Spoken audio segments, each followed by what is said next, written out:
আমি মানুষের মিথ্যা অভিনয় দেখতে দেখতে খুবই ক্লান্ত। এক একজন এক এক মুখ নিয়ে সামনে আসে, আর পেছনে থাকে অন্যরকম। কথায় ভালোবাসা, আচরণে হিসাব, আর প্রয়োজন ফুরালে সম্পর্কের রং বদলে যায়। আমি দেখেছি মানুষ কিভাবে অনুভূতিকে ব্যবহার করে সুবিধার জন্য, কিভাবে সত্য লুকিয়ে রাখে, নিজের অবস্থান ঠিক করে নেয়। এসব দেখে এখন আর প্রশ্ন করি না, কারণ প্রশ্ন করলে উত্তর আসে, সত্য আসে না। এখন শুধু দূরে দাঁড়িয়ে দেখি কে কতটা নিজেকে পরিস্থিতির কাছে তুলে দিতে পারে।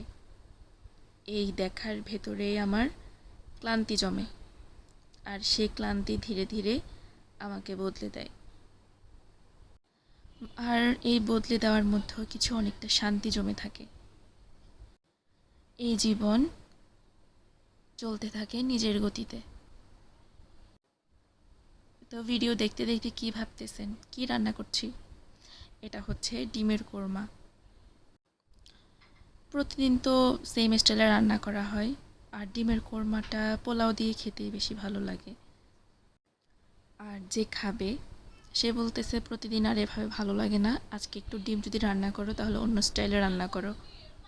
পরে তাকে শুধু প্রশ্ন করলাম যে ডিমের কোরমা খেতে চাও? সে তো এক কথায় রাজি। সে আবার বলতেছে ভাতের সাথে কি ভালো লাগবে।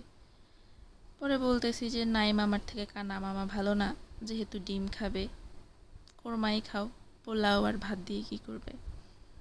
পরে আবার এক কথায় রাজি হয়ে গেছে। পরে আমি আবার পোল্টি মারলাম, কারণ বাড়ি থেকে আসার পর জিনিসপত্র সব এলোমেলো হয়ে গেছে। জিনিসপত্র খুঁজে পাচ্ছিলাম না, যেমন বাদাম খুঁজে পাচ্ছিলাম না। পরে বাদাম একটা না দুটা ছিল, পরে ওইটা দিয়ে কাজ সারাইছি, জাস্ট সামান্য সামান্য উপকরণ দিয়ে। তবে তবে আমার স্যার কিন্তু খেয়ে প্রশংসাই করেছিল, বলেছিল কোরমাটা কিন্তু বেশ ভালোই হয়েছিল। তো শুনে তো আমিও প্রশংসায় পঞ্চমুখ হয়ে গেলাম।